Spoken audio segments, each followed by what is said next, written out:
Bonjour et bienvenue dans une nouvelle vidéo.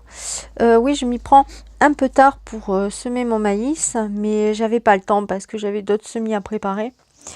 Donc, voici ma collection qui fait partie d'une partie de ma collection. Donc là, j'ai le maïs, je vais les sélectionner du maïs jaune blanc, du maïs vert et du rose pâle. Donc c'est des graines qui datent de l'année dernière.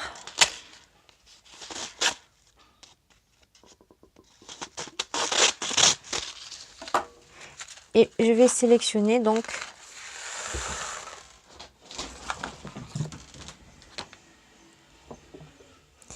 mes plus jolies graines. Je vais pas en faire beaucoup.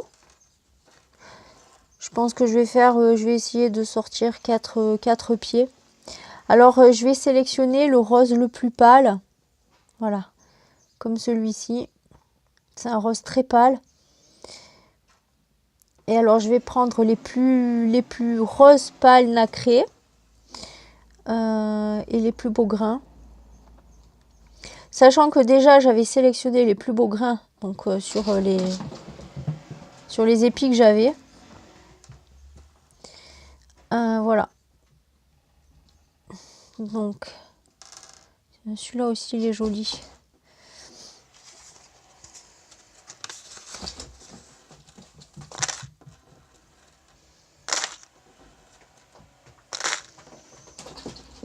Et on va voir ensemble ce que ça va donner, hein, si ça prend.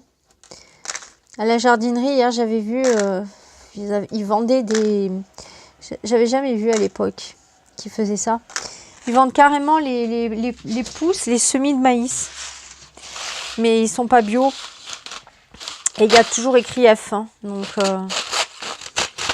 voilà, c'est pas grave si je suis en retard sur le maïs. Donc là, le vert. Alors... Voilà. Alors, là, il y a un jaune, je sais pas ce qu'il fout là. Alors, je vais sélectionner les plus beaux verts. Donc, c'est un vert un peu kaki, tu vois. J'ai pas un vert profond, hein, quand même. Mais je vais prendre les plus verts.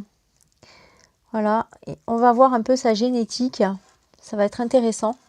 Sachant que c'est un maïs arc-en-ciel. Mais j'en ai vu, hein, des verts, indirectement.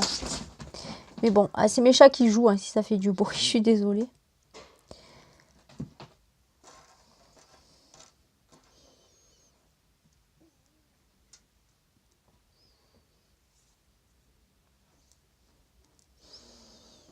Alors, je vais les mettre avec les pommes de terre. Parce que ce qu'il y a, c'est que j'ai planté des... Mais doucement, là! Ce qu'il y a, c'est que j'ai planté des... Oh, celui-là est joli, hein, c'est un beau kaki.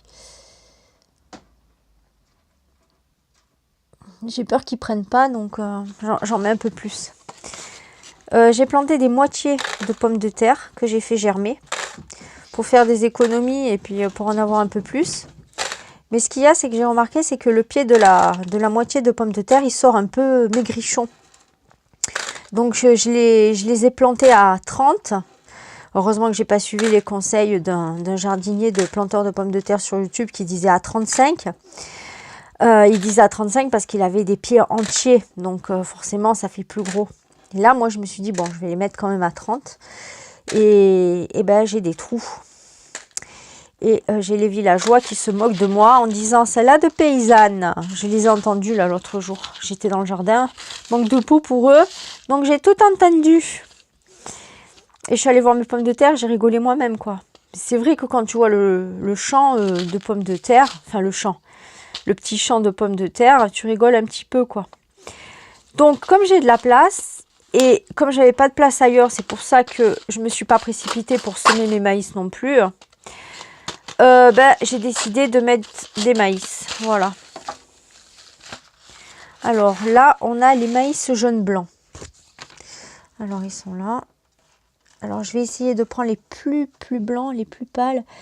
J'aimerais bien sortir un maïs bien blanc. Enfin, je dis ça et s'il faut, il va sortir vert ou... Là, vous voyez, il est rare celui-là. Parce que ça, j'ai trouvé que ça sur les épis que j'avais. Et j'en avais pas mal récolté des épis. Hein. Et le blanc est très rare. Donc si j'ai une couleur comme ça de maïs, ça serait joli. Hein, pour l'avoir encore plus blanc. Je sais pas si c'est faisable, mais... Regardez, celui-là, il est beau. Il a une couleur un peu ivoire. On dirait une dent, d'ailleurs.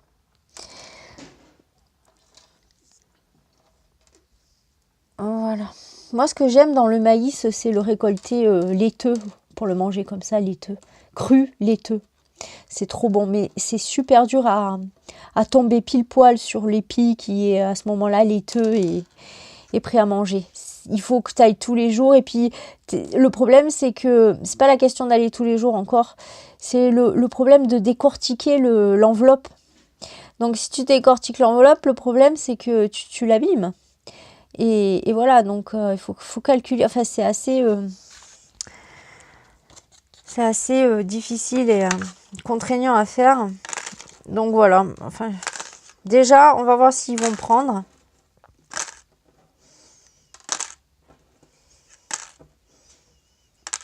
Donc voilà, je vais faire ça cet après-midi.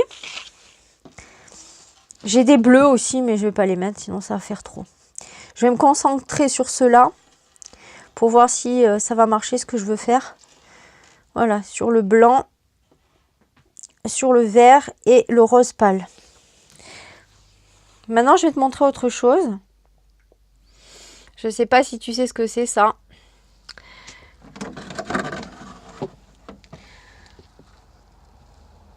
Voilà. Alors ça, c'est la patate douce que j'ai faite de A à Z.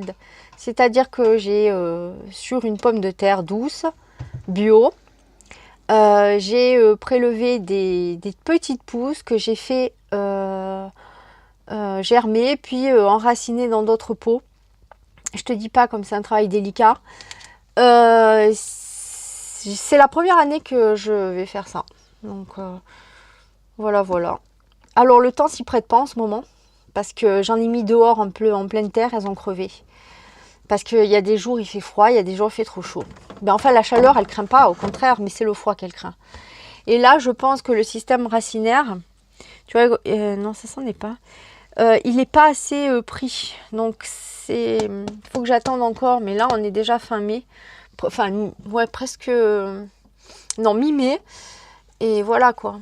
Donc maintenant je vais te montrer autre chose aussi. Voilà, ça c'est les pieds mères. C'est les pieds mères de mes pommes de terre douces que j'ai mis en pot ici comme tu vois. Donc voilà, je trouve ça super génial, surtout au prix où est la pomme de terre douce. Voilà quoi. Là j'ai essayé de faire un jasmin ici. Mais j'ai pas le temps quoi, j'ai trop plein de trucs pour m'occuper là. Alors, parce que quand tu fais tes semis, c'est délicat. En plus quand tu as des chats qui te bouffent les semis.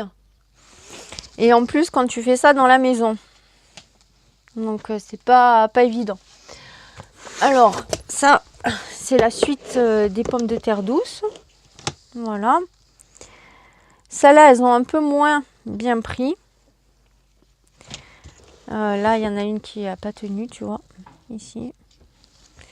C'est-à-dire c'est facile à les germer, mais après finalement c'est pas évident à les faire prendre. Voilà. Donc tu as la feuille, mais elles ont du mal à pousser. Donc je te l'ai dit, surtout que j'ai pas de soleil de matin ici. J'ai pas le soleil de l'est, du sud. J'ai que le soleil de l'ouest nord. Donc c'est très compliqué pour faire pousser mes semis. Tu vois, il reste assez...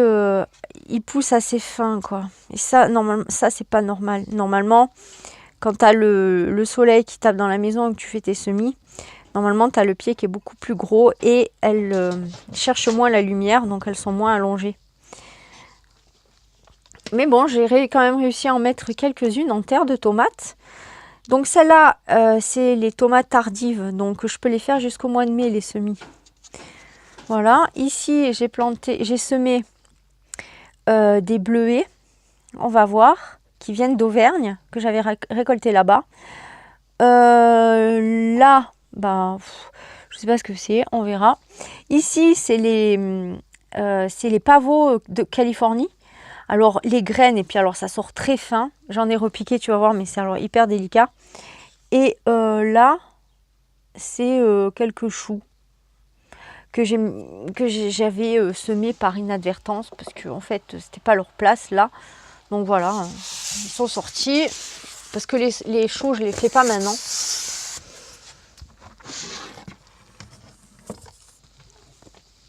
Quand je vois les gens qui ont leur jardin déjà, où c'est déjà énorme les pousses, et moi à côté, waouh, je suis en retard quoi. Là, j'ai la menthe africaine. Ah là là, j'adore. Elle est bien sortie. Mais bon, elle est toute petite. Hein. C'est très dur, hein, ma manière de faire. Voilà quoi. Il faut du courage quand même. Hein. Il faut de la ténacité pour arriver à faire ça. Parce que... Et là, donc, tu vois, le pavot de Californie, comme il est très fin. Mais il meurt pas. Hein. Mais il est très très fin. Regarde, il prend quand même, hein, le pauvre. Il prend comme il peut, en fait. Faut être patient, faut être patient. Surtout qu'en plus, en ce moment, j'ai même pas le soleil l'après-midi parce que le temps se couvre. Donc du coup, ça fait peut-être bien une semaine qu'il n'y a pas de soleil, quoi. Donc je suis obligée de mettre de la lumière artificielle. Donc voilà pour mes semis. Et là, j'ai fait des semis de fraises, mais franchement, c'est hyper délicat à faire. Et pour le moment, il n'y a rien qui sort et j'ai pas l'impression qu'il va sortir quelque chose. Voilà, voilà.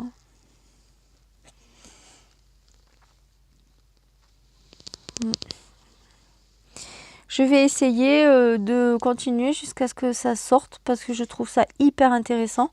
Surtout les fraises, quand tu as trouvé une super qualité de fraise, tu peux la refaire, quoi. Au moins, tu te trompes pas sur la fraise, la qualité de fraise que tu aimes. Et j'ai hâte que ça prenne. Là, tu vois, ça a moisi. Bon, mais là, parce que j'avais mis la tige, j'ai essayé avec la queue, quoi. Et en même temps, avec des petits bouts de fraises, comme ils disent, de faire des tranches de fraises que tu mets dans la terre directement. Et tu recouvres un petit peu et puis tu laisses humidifier. Mais là, ça fait 2 semaines que je l'ai fait. Et il n'y a rien qui sort. Rien du tout. Je vais encore en refaire un peu. J'ai racheté des fraises là, bio, qui sont super bonnes, divines. Je vais réessayer. J'ai trop envie que ça prenne parce que ça, je trouve ça hyper intéressant d'avoir ces fraisiers. Surtout qu'en plus, là, tu peux en sortir au moins une centaine, quoi. C'est quand même incroyable plutôt que d'acheter des plants. Déjà, pour trouver des bons plants, quand tu les achètes, même si tu arrives à les trouver et tu as la chance de les trouver bio, tu sais pas le goût qu'elles vont avoir, quoi. Donc, et en plus, c'est pas donné. C'est vraiment pas donné. Donc voilà. Si je peux fabriquer... faire pousser moi-même mes semis, ça serait super. Donc voilà, je t'ai tout montré et puis à bientôt pour une prochaine vidéo pour voir l'évolution. Là, je vais faire mes semis donc aujourd'hui de basilic, de persil et de maïs. Et voilà, donc je te dis à plus pour une prochaine vidéo. N'oublie pas de liker, de t'abonner, ça me fera plaisir. Allez, je te dis à plus tard. Ciao mes amis.